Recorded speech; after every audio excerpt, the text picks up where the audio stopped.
Okay. Itamexkanatani. Good morning. It is maybe a little bit after 10 o'clock in the AM on Sunday, the 25th of February 2024. Heading into, well, we're into the last half of the lunar cycle Pitaki, some of the eagle moon. And I'm just out for my morning walk, sans canines. Right now in the famous coulee of the 1871 battle between Blackfoot and Napi here. 70 or 71, I think 71. Anyway, I need to put in some kilometers. I need to offer some updates. The reason I don't have any canines, for instance, with me this morning, no Lucy the Husky, no Taylor the Rottweiler, is because both are on breaks with their respective owners. However, Taylor may be coming with me to stay. As it turns out, there's several complications with her staying with her current owner, and they've been talking about rehoming her. And because at this point they're really just paying rent to keep her with me, you know, paying a good chunk of money every month to keep her with me. And my buddy, his missus, who's actually, it's her dog, Taylor. She's pregnant, and they already got a young son who kind of doesn't do well with the dog, you know, pinches and stuff like that, and causes Taylor to growl or snap at him and kind of stuff. They got another baby coming. Nobody's got time to walk her and stuff, and the person that they rent from really doesn't want them to have her there. And so there's all these complications leading them to toward the decision that they could use that money every month, you know, toward the needs of the new baby and this kind of thing. And maybe it's time to admit that they're not in a position to have a big dog like Taylor. So I don't know, we're gonna sit down and talk about it and what they want to do and stuff. But I've grown pretty attached to Taylor, and they would prefer her come to me if they're going to rehome her. And I've agreed that if that's what they decide, that's what I'll do then. So I may be acquiring Taylor full time, which puts another little kink in my both in my income, my monthly income, and in replacing it, because I'm really only allowed to have so many dogs, you know, at the house, as per city bylaw. So if I have one more dog there that's my dog, that's one less dog that I can watch of somebody else's every month. So I don't know. It is what it is, but I can't. I've raised Taylor basically at this point, and I can't see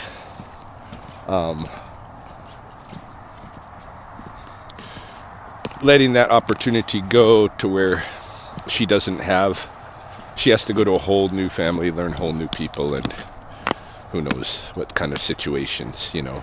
Dogs end up getting bumped around a lot of their life. Gee, it's pretty slippery in here. So I'm just walking like an old man, trying to hobble my way down without falling on my ass. But yeah, dogs that are big and energetic and stuff like this, they can easily get bumped around throughout their life, and it sucks for them, and I don't want to see that happen to Taylor. So I'll take her if that's what it ends up coming to. I'm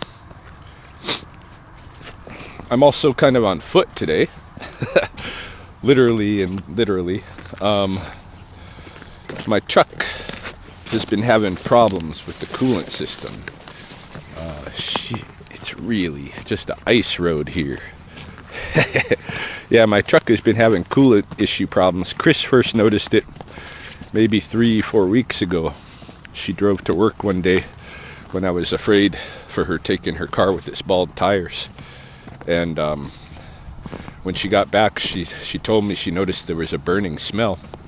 And I opened up the hood, and sure enough, coolant had sprayed, all over the engine compartment, and you had that distinct burning coolant smell, So I added more coolant that day, and started keeping an eye on things to try to find the leak. And I wasn't finding the leak.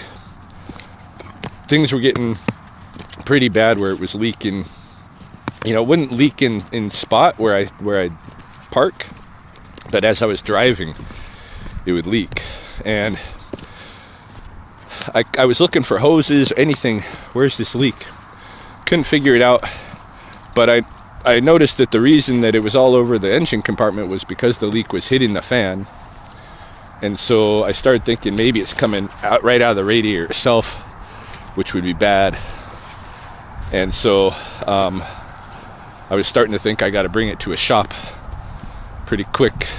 And then I decided, well, before I do that, I'm going to make one more attempt. I'm going to see if my friend Tom will look at it, because Tom knows a lot about mechanics.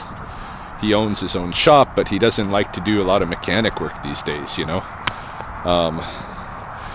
Vehicles have become too difficult to work with. He keeps a lot of old Chevs and stuff over there that are easier to play with. And even at that now, he's got this kid, Robert, over there.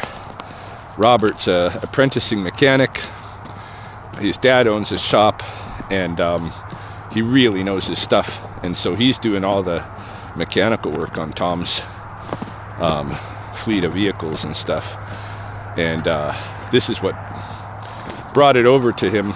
And Tom took a look. I had pressure washed the engine compartment before I got there, and then when I got there, he took a look at it, and right away he said, yeah, it's coming out of your water pump. There's a valve on the water pump that this kind of thing happens to. It's not a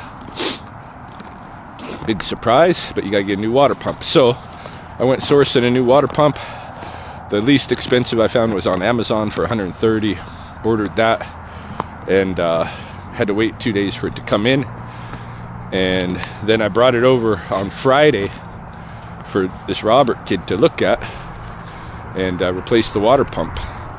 He was going to give me a good deal on his labor, and so I'm just saving money all around. So brought it out to him, and he started working on it. On Friday, he just basically drained the coolant, which I guess was looking pretty bad.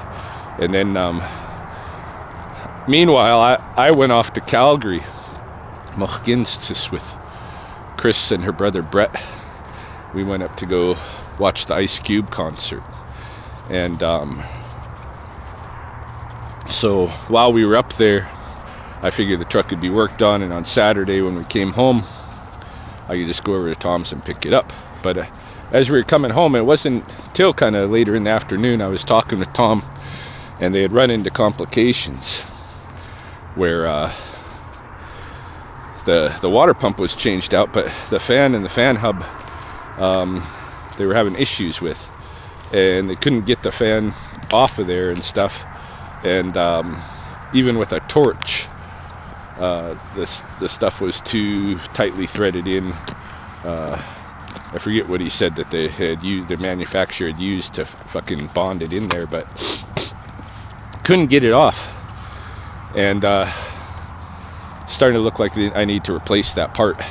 So again, yesterday, fairly late in the day as it was getting dark, they found a wrecked Ford, or not Ford, Dodge Ram that they could try to take the fan off, and they went after it, and it almost didn't get it, but with heat, that sucker came off the fan and hub system. And so today that Robert's replacing that on my truck, and at some point this afternoon, assuming all goes well, I should be able to go and pick up my truck.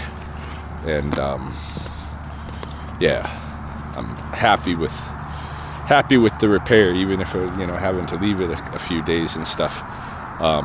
I bet I saved myself going through Tom easily $1,000 in what I would have paid if I brought it to the dealership. I still haven't called the dealership. Tom was saying I should call just for giggles to see what they would charge, but I'm betting quite a bit more than what I've paid to just have the work done that I've had done. So I'm on foot until, well, yeah. It's just super icy. I'm gonna end up on my ass, I know it. It's just an ice highway. I gotta try to walk the edge off of the actual trail. So anyhow, just taking a walk. I want to pick up some coals for my smudge. The coals that I've been using have been from the fire that occurred at Spopikimi 3 years ago, and I want to go back over there and see if there's still any coals, because I'm pretty much out. Now talk about that stuff. I got a member question that I guess I will address today, and some general updates and stuff to give, and we'll see what's happening out here in the coulees this morning.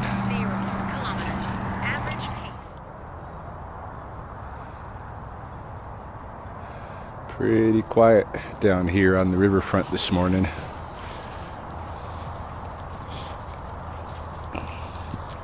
Yeah, so I had kind of a fun weekend. Back a couple, 2-3 months ago, I don't know, sometime not long after Chris and I got together in October, there were tickets going on sale for Ice Cube.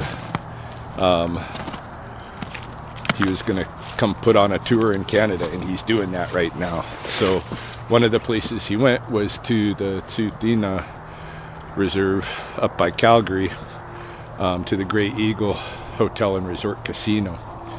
And I bought 2 tickets for us to go up there, and Chris was going to buy us a hotel room. And so that's how it played out and everything. She booked a room, I bought us tickets, and then, we started coming into a pinch with the finances and stuff for the month. And just maybe 3 weeks ago, decided that and we were still together at this point, and we decided that we would sell the tickets. She'd cancel the room and we'd sell the tickets. We'd raffle them off, maybe make a little bit of money on top of what the tickets cost, and put that money toward the bills that we had, and just be responsible like that. Hey, so we were going to do that, and I put together the raffle and everything. I put it out there, and then Chris's mom spread it all over the place, in the Facebook pages on the community, and even in Lethbridge and stuff, to where I almost got kind of scared, because doing raffles without a permit is not actually legal. So something with the gaming licensing and stuff like that in Alberta. So somebody had warned me about that once before. And in the Blood Tribe community, we do a lot of this, like a lot of raffles, and supporting each other, in times of needs, and supporting each other's kids to go do field trips and stuff like that, or in their sports. So any case, I put the Ice Cube tickets out there, and I was trying to get $20 a square, and nobody was biting. I got like 2 tickets sold, and one of them was to Chris's mom. So after several days of no ticket sale, no square sales, I decided cancel the raffle. I'm sending the 1 ticket back, and Well, I send both of them back, but then we would just go to Ice Cube anyway. So that's what I did. I canceled and shifted plans.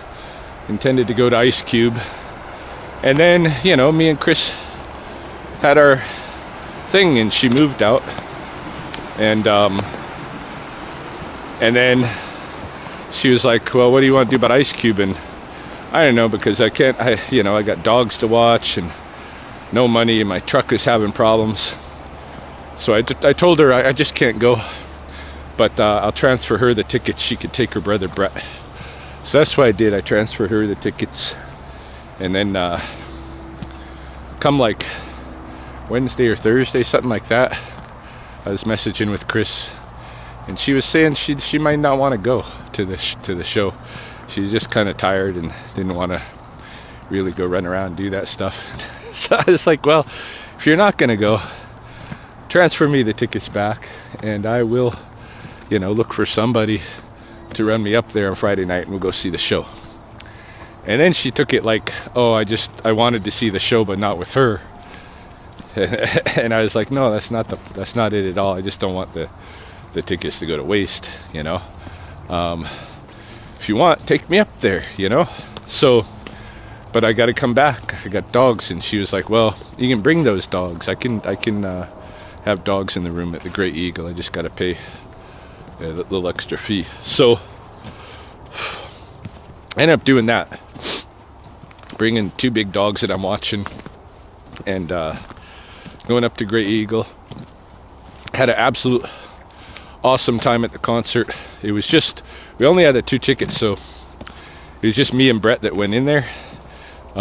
Chrissy hung out in the room, which she enjoys. She said we had a big jacuzzi tub or not jacuzzi tub, but a real deep tub in the room that she had rented, and you know, and she spent some time in the casino and stuff, and she really just was happy to be that me and Brett were hanging out and going to the concert, and that, you know, me and her had a night together there and in the room, and it was you know, it was nice.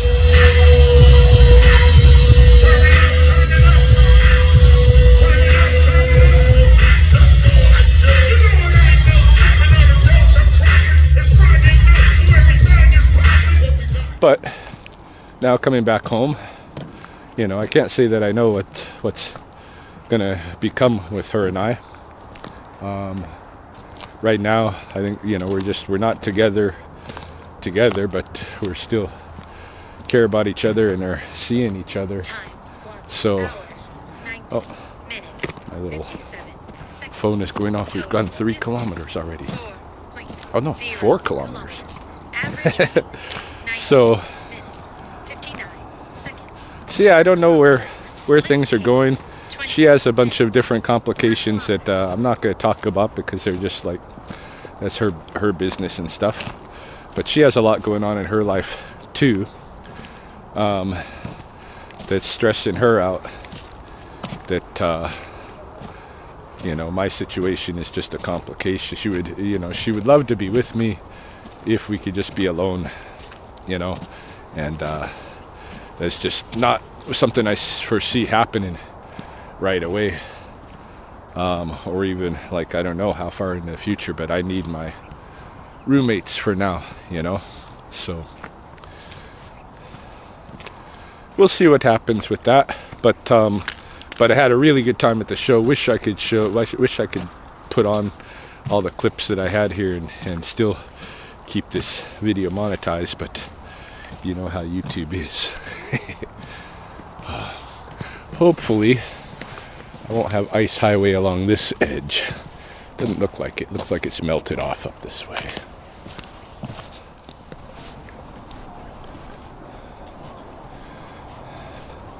Yeah, just muddy here. How would I say that? Something like Bucksikachko is that muddy ground, remember? I'd learned that as a phrase of the day. Anyhow, speaking of language and of the relational dynamics with Chris. I was talking in my previous video, I think 1 or 2 videos back, about how, you know, I used to enjoy my wake-ups and it was all good energy stuff, and now I often wake up in a state of anxiety. And this morning I did not wake up anxious, and it was, you know, it's noteworthy because I often do. So I didn't wake up anxious, even though, you know, I'm here alone, still got all my crises on my plate and all of that stuff. But I think today, because I woke up alone, and, you know, just the way that the situation is, my mind went to Napi, you know. I was thinking to myself, gee, like, I'm gonna have harder time finding new wives if that's what I have to do, because I am, you know, I'm getting older, not too old, but I'll get it older, and my teeth are getting all fucked up. Like, I lost another big chunk of incisor the other day. Just a wicked mess. I even seen Amber put on her TikTok something, just a joke one day about, you know, to tell you the truth, I could never date a guy with bad teeth. And I'm pretty sure she's talking about me from how I had once asked her out, and that was during all that kind of drama that went on. But any case, I was thinking, shit, I really am getting to be a lot like Napi, you know? Like, and then I was thinking about, it reminded me of waking up alone, reminded me of that story with Napi and the first marriage, eh? Because there was a time when the men and women lived in separate camps. They didn't live together, hey? And it was a long time ago, before there was even dogs and stuff, before the beaver bundle, Napi time. And I won't do the whole story, but just to put it concisely, when the men eventually did come to the women's camp and the women were going to choose husbands, the kind of the head woman, Ninaki, the chief lady there, she went to go pick Napi, and he pulled away from her. And she tried again, and he pulled away, because she had just been butchering some bison, and she was kind of bloody and on her clothes and stuff, and, you know, she just didn't look, she hadn't gone and made herself up. She went there looking like she does in her everyday working, you know, and so he pulled away from her, and so she told the other women to go choose husbands, but nobody picked that guy, right? And so they all did that, and as they all left with their respective husband eventually, and here's where the language comes in, because I'm trying to actually learn the phrasing around it, right? I went and sourced an old story told in Blackfoot this morning to hear it, but so at that point, and then Oma Napio Eitzitapoi. He's standing alone, hey?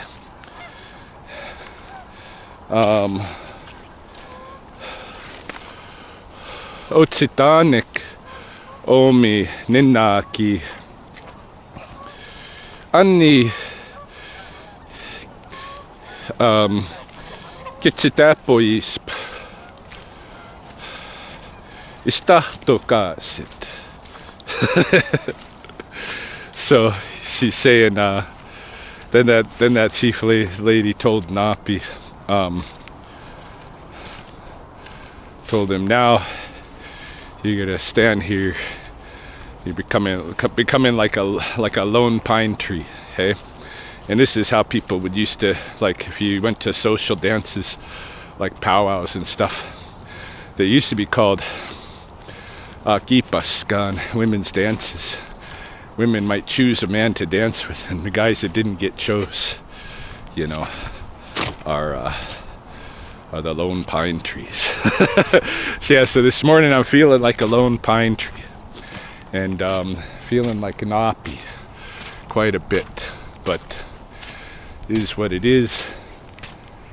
And you know, my Napi up, oh God, he's all wandering around just like Ryan.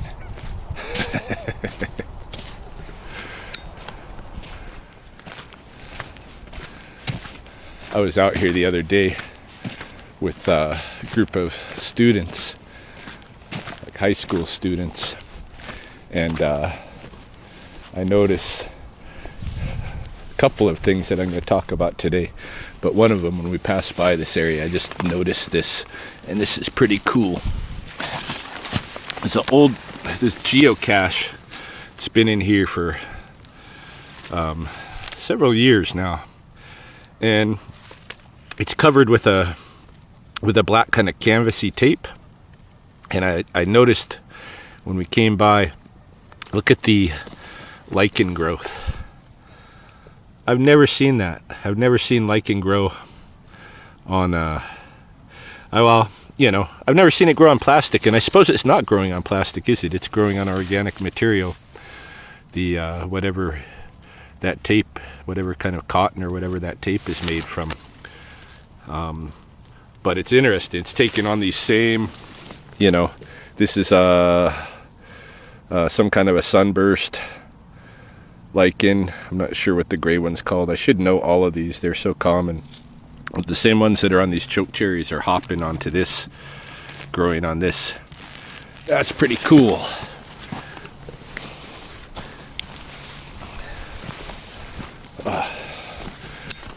I was asked by one of the co-authoring members of the channel to say something about Blackfoot leadership. How is Blackfoot leadership decided and organized, and etc., etc. Hey? So there's actually quite a bit to say about this. The very simple matter, to bring it right down to the core, I think, and this is what my elder with the beaver bundle, the late Alan Pard, used to talk about. Blackfoot leadership is situational. You don't have like an elected official or a hereditary official or anything that's just going to make all the decisions. Okay? Decisions are made on the basis of who's got what transfers, who's got seniority, who has the most skills and knowledge and expertise in that area. I've been to ceremonies where there was an elder hired to lead the ceremony, completely qualified and everything. No problems there. But a more senior elder came in to participate in that ceremony, and he switched seats right away. Bring the boss up to the front and let him sit there. And that's right, cutting to the core of the matter. Decisions are going to be made by the people who have the expertise and the education in that particular whatever those. And if it's a complex issue, you're going to have to bring several people together and make a collective decision together. And that's a council, right? It wasn't like you just have a set chief and council elected like you do now. Hey, in the past, it was the leadership was situational to some extent. Hereditary in the manner of, like, you might have somebody that's been really kind of the father figure for a large extended family, that kind of thing. Hey, like was the case with Red Crow, for instance. leading the fish eaters, Mamioiks, at the time of the treaty making. You know, he was the father figure, you know. And in the language too, and I was just talking to my friend and colleague and not the Wapak, Stachkomi, Dwayne Mistaken Chief, about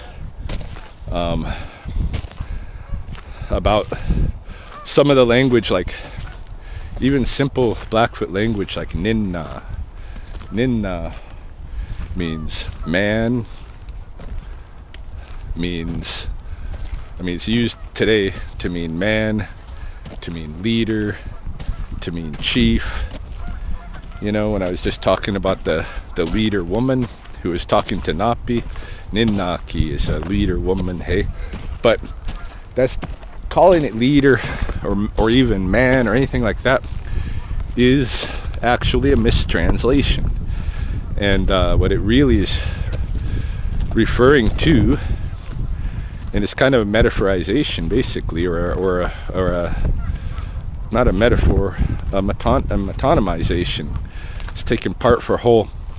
And Ninnaisin is like is the way of counting coup, they call it now, hey? But basically going to accomplish something, making an accomplishment, or in the past maybe going to an enemy and stealing a resource from them, their transportation, their weaponry, something like that. So for instance, when you say you know, this is talking about the thunder pipe, but literally it's talking about a pipe that's come through acquisition as a coup, hey? Nenamska. I used to think it was talking about how that person themselves that's carrying the pipe has been acquired by the community as that role, but Dwayne points out Ninnaisin is the base of it, and that's really counting coup. And because you couldn't really consider yourself a man in the past unless you'd accomplished something, gone out in the world and done something and made an accomplishment like this. So this is why young men used to go off, you know, to raid enemies and stuff like that. And it really wasn't, you know, my understanding is in the long ago past, it really wasn't the highest honors to be killing people. You're really after, you know, resources, take some resources from them, you know, you'd be really highly look up to if you could touch them, you know, like poke them with a stick, and get away with whatever you're getting away with, and not having killed them, hey? But, you know, warfare definitely included too, you know, on occasion killing. But when, like in the story of Scabby Round, for instance, here you have real classic young guy, pitiful guy, goes off to war, but he spent a whole winter in a beaver lodge, living with a beaver family, and got some transfers that he then is going to use.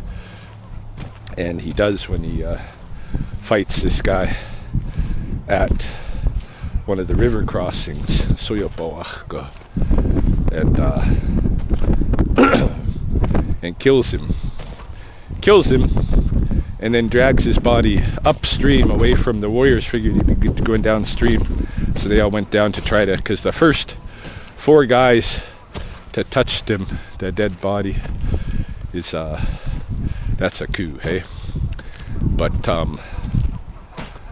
But he dragged the body upstream, and then they took the scalp, him and his young friends who weren't considered really, you know, Ninnaks yet, hey? So this is how you acquire the right to even claim to be a ninna. Hey, doing something, accomplishing something. And today, you know, you can use stories like major accomplishments or escapes from deadly danger situations.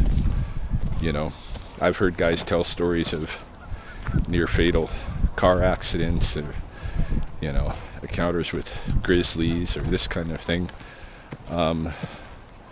You know, you don't have to actually go to battle today, but that's still done too.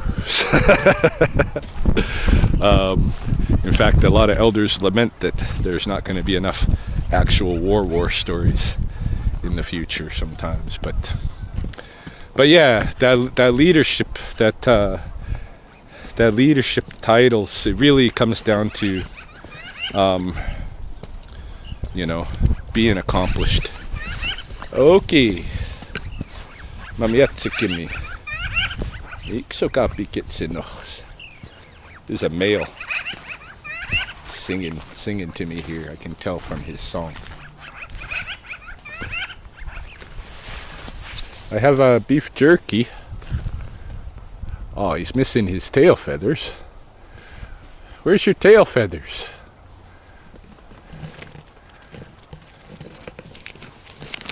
I'll give him a piece of my jerky.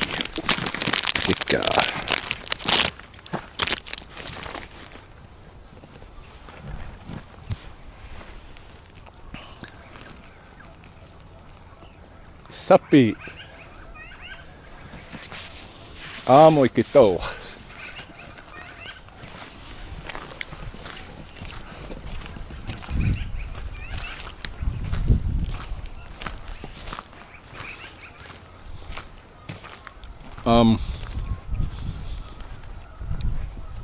Yeah, so situational leadership, to the extent that you can.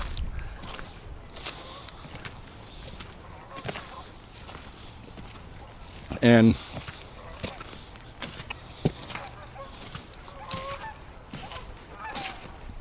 accomplishment. I mean, it used to be you had to have some kind of accomplishment to claim to be a ninna, and you could not have a wife until you were a ninna. Hey? And so, you know, like in the past, no 24-year-old kid could have been taken off with my girlfriend with zero accomplishments. You gotta be somebody, you know. But yeah, decision making is based on transfer, which is education, and there's often titles and rights with the transfers, and it's based on experience and seniority and expertise, these kind of things. Not that's like the true democracy, hey? Well, that's the native democracy. It's not like you just elect somebody and they make all the decisions on stuff that they don't have any expertise at all in, you know, which is the way that it's been reinterpreted and reconfigured in kind of North American politics, both sides of the line today. Yeah, I'm looking around and it's looking, I don't know if I'm gonna find any good coals. I need coals for my smudge. I don't like buying commercial coals. I like to use poplar, cottonwood, and which is what you're supposed to use. Oh, seats exist. I could take bark, but I don't really want bark. I want wood. But it's been 3 years since this fire, so. And it may be that I shouldn't be using these coals anyway. Like I normally would take coals from a sweat, you know, after an old sweat, the wood that burned down for the sweat, I'd use those coals.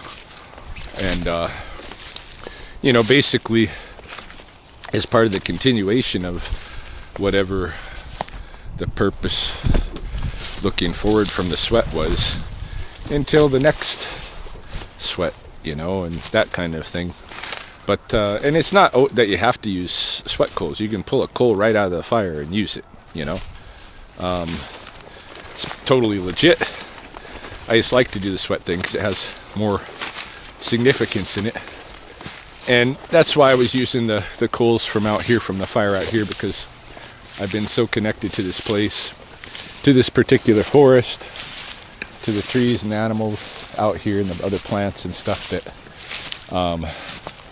since they were already burned, I figure I would use them, and that made sense for me. But it looks like I think I'm going to be out of luck on that today. I don't know. I'm going to poke around a little bit more out here.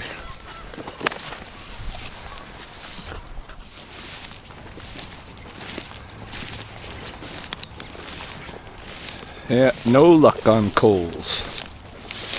That's all right. I was out here with those students, and we were lifting logs on the wet meadows out here.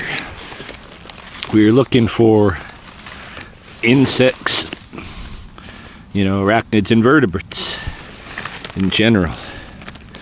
And just like as you see here, didn't find a whole lot of much. We saw a few spiders.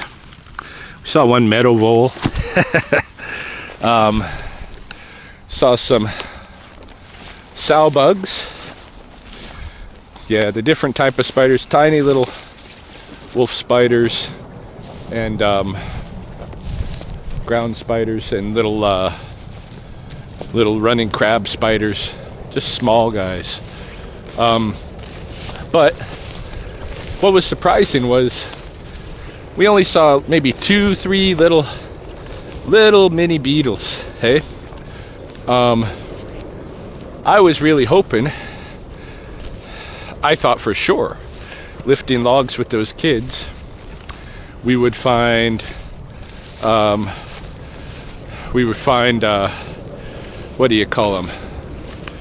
The woodland ground beetles. They're bright green luminescent beetle. I thought we'd find the granulated carabid beetles. They're like a bronze colored beetle with a neat kind of raised imprints on their backs. For sure, there should have been hundreds of Pederis Rove beetles. Not a one. Whenever I've lifted logs out here, there have been so many Pederis Rove beetles. Not a one.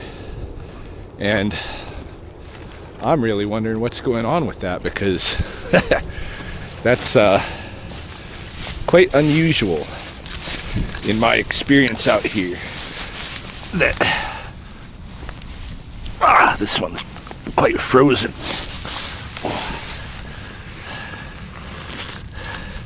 Yeah, see, there goes a little black ground spider.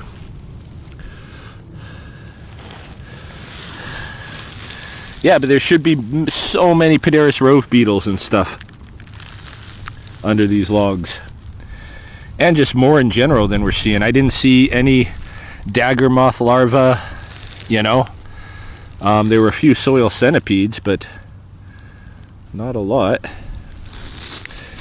It's just more to the, there's a little pile of where a mouse or a vole's been coming to poop in one place again and again. The latrine. Oh, look. We have the behavior of the geese. As we start transitioning towards some, the geese are going to be pairing up, claiming their nest in islands, starting to fight. In exactly 1 month from now, we will have goose eggs. That is the true Easter full moon of Sa'aki, some after the equinox. But yeah, no beetles to speak of. That to me is a real mystery worth asking about. Why are there no beetles here? Did the beetle population get badly affected by the fire 3 years ago? And if so, you know, why? Because this wet meadows, I mean, it burned to a certain point, but there was a lot that was still not burned.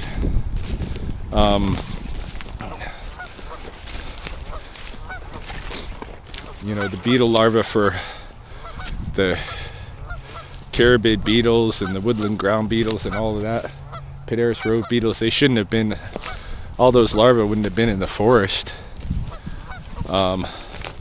nor the adults for that year. So when the fire occurred, there should have been plenty of beetles here to repopulate. Maybe it's the fact that their food source is missing, and indeed, turning over these logs, I haven't seen a single spider mite either. You know, those beetles are carnivores. They're eating other little or smaller insects, just like a ladybug goes after a aphid. A ladybug is a beetle, you know. And maybe their food source has diminished. Certainly, I've been talking about how species diversity out here at Spopikami in general has been decreasing. Yeah, look at these guys. But some good portion of that may be connected to what's going on with the insects, something, or just the invertebrates in general. But something's definitely going on. I can't believe not finding Pteris Rove beetles would be like if there were no ants, you know, under those logs. They should be there, and they're not. It's a little spooky.